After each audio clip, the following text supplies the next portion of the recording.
अस्सलाम वालेकुम एवरीवन। आज हम टॉपिक डिस्कस करने जा रहे हैं चैप्टर नंबर 6 कंप्यूटर क्लास 11 का। वो है use cases of blockchain technology. ठीक है, अब ये क्या यूज़ केसेस क्या होता है, ब्लॉकचेन टेक्नोलॉजी क्या होता है, तो देख लेते हैं। उन्होंने लिखा हुआ है blockchain technology has a wide range of applications beyond crypto currency. Some notable use cases include. अब वो बोल रहे हैं कि ब्लॉकचेन टेक्नोलॉजी का जो इस्तेमाल, उसका यूज़ है ना, वो सिर्फ क्रिप्टो करेंसी तक लिमिटेड नहीं होता। इसके और भी बहुत ज़्यादा एप्लीकेशंस होती हैं। उनमें से कुछ इंपॉर्टेंट यूज़ केसेस हैं। कौन कौन से है? क्रिप्टो करेंसी है, सप्लाई चेन मैनेजमेंट है, हेल्थ केयर है और वोटिंग सिस्टम है। इनको बारी बारी देख लेते हैं क्या होता है।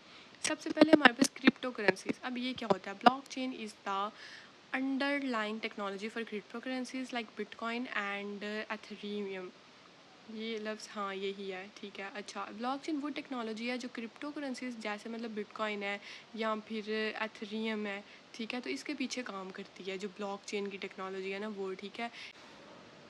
It enables secure and decentralised digital transaction without the need of intermediates. यानी इसका मतलब क्या है कि ये सिक्योर और डिसेंट्रलाइज्ड डिजिटल ट्रांजैक्शन अलाउ करती है, ठीक है, जिसमें कोई बीच का बंदा, मतलब कोई भी बैंक या कोई भी इंटरमीडिएट पर्सन, उसकी ज़रूरत नहीं होती, ठीक है। ये डायरेक्ट वो मतलब ट्रांजैक्शंस करती है, ठीक है।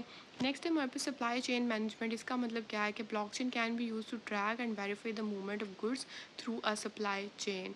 यानी जो ब्लॉकचेन है ना, उसका यूज़ हमारी गुड्स यानी हमारी जो चीज़ें हैं उनकी मूवमेंट को ट्रैक और वेरीफाई करने के लिए होता है। यानी ठीक है, यानी हमारी चीज़ें वो कब कब मूव हो रही हैं, मतलब कब इधर से उधर जा रही हैं, कौन से इंडस्ट्री में जा रही हैं, क्या भी है, ठीक है। तो ये उसको ट्रैक और वेरीफाई करने के लिए यूज़ होता है, ठीक है। This transparency helps prevent fraud, reduce errors and ensure the authenticity of products.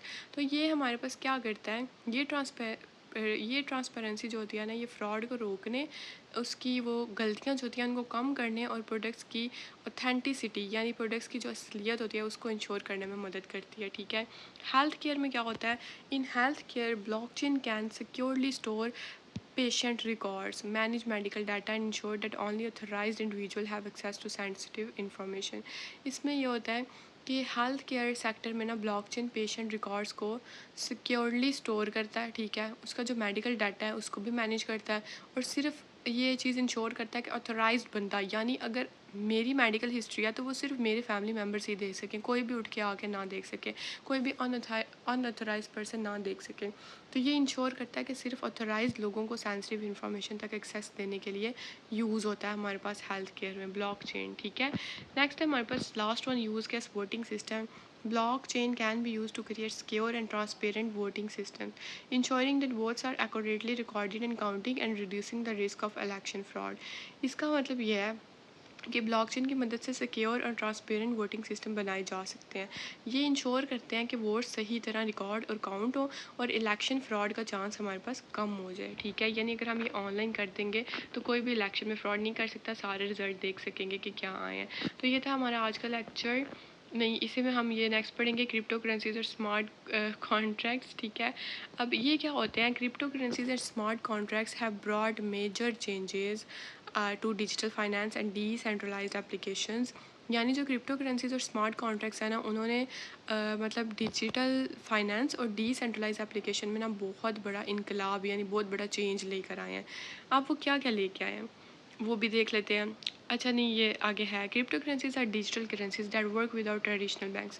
तो क्रिप्टो करेंसीज एक ऐसे डिजिटल करेंसीज हैं जो ट्रेडिशनल बैंक की तरह काम नहीं करते। ये जो हमारे बैंक हैं HPL, मिज़ान, BOP, ये इनकी तरह नहीं काम करते, ठीक है। ये किस तरह काम करते हैं? Allowing direct transaction between people world wide. ये लोगों को डायरेक्ट पैसे मतलब ट्रांजैक्शन उनके अकाउंट्स में करते हैं, ठीक है। Smart contracts are automated agreements written in code that execute themselves when certain conditions are met.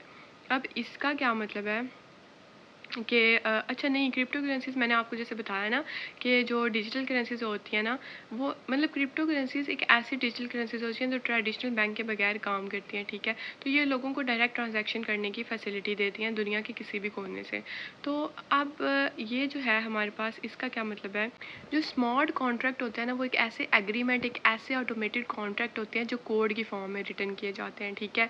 तो जब वो वाली कंडीशन मतलब उसके अकॉर्डिंग कंडीशन मिलती है तो तब वो एग्जीक्यूट होते हैं। यानी अगर मेरी कंडीशन है कि अगर मेरे पैसे इतने हुए तो तब ये काम करना, तो वो कंडीशन मेट होगी, जब वो उतने होंगे तो तब वो उस चीज़ को एग्जीक्यूट करेगा। इसका जो सब टॉपिक है जो हमारे पास है, रोल ऑफ क्रिप्टो करेंसीज, ठीक है, तो उसे पढ़ लेते हैं हम कि वो क्या होता है। तो रोल ऑफ क्रिप्टो करेंसीज में देखें क्या लिखा हुआ है कि crypto currencies are important in the digital economy because they offer a secure and decentralise way to exchange money. यानी डिजिटल इकोनॉमी में क्रिप्टो करेंसीज बहुत इंपॉर्टेंट है। क्योंकि ये सिक्योर और डिसेंट्रलाइज तरीके से पैसा एक्सचेंज करने का मौका देती है हमें, ठीक है।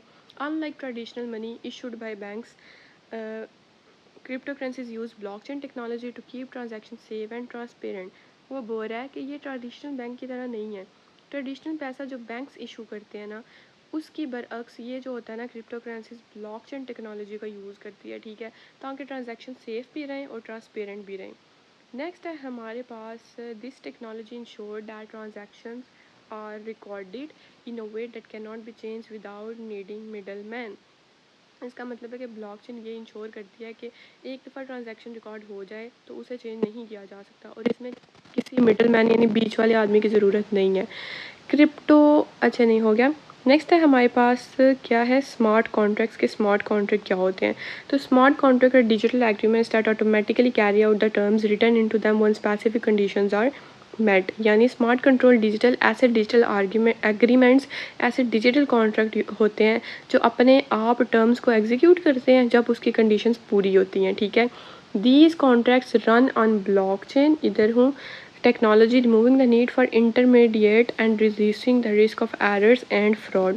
यानी ये कॉन्ट्रैक्ट जो होते हैं ना, वो ब्लॉकचेन पर चलती हैं, ठीक है, इसलिए इंटरमीडिएट यानी बीच के लोगों की ज़रूरत नहीं होती, और एरर और फ्रॉड का चांस बहुत कम हो जाता है इसमें, ठीक है। नेक्स्ट क्या लिखा हुआ है, platforms like Ethereum enable developers to create decentralise applications using smart contracts. तो इसका क्या मतलब है कि जो हमारे पास होता है ना, मतलब ऐसे प्लेटफॉर्म जैसे बिटकॉइन हो गया या एथेरियम हो गया, तो ये डेवलपर्स को अलाउ करती हैं कि वो स्मार्ट कॉन्ट्रैक्ट्स यूज़ करके डिसेंट्रलाइज एप्लीकेशंस यानी डी एप्स बोलते हैं डिसेंट्रलाइज एप्लीकेशंस को, ठीक है, तो वो मतलब उनको यूज़ करके बना सकें स्मार्ट कॉन्ट्रैक्ट को यूज़ करके। तो however they also have challenges. अब इनके काफ़ी कुछ चैलेंजेस भी होते हैं, वो कौन से होते हैं, such as the need of error free code and legal systems to resolve disputes related to these contracts. लेकिन इनके मतलब ऐसे चैलेंज होते हैं जैसे कि कोड का बिल्कुल एरर फ्री होना ज़रूरी होता है, और वो अब हमें ये चैलेंज पूरा करना पड़ेगा, उसको एरर फ्री ही रखना पड़ेगा, ठीक है। और लीगल सिस्टम्स का होना भी ज़रूरी होता है ताकि अगर डिस्प्यूट हो तो उसे रिजॉल्व किया जा सके। तो ये था हमारा आज का लेक्चर, छोटा सा लेक्चर था जिसमें हमने क्या पढ़ा, ये क्रिप्टो करेंसीज और स्मार्ट कॉन्ट्रैक्ट पढ़ा और यूज़ केसेस पढ़े ब्लॉकचेन टेक्नोलॉजी के। नेक्स्ट लेक्चर में हम इंशाल्लाह पढ़ेंगे applications and implication of blockchain. तब तक अपना ख्याल रखें, चैनल को सब्सक्राइब करना मत भूलिएगा। अल्लाह हाफिज़, थैंक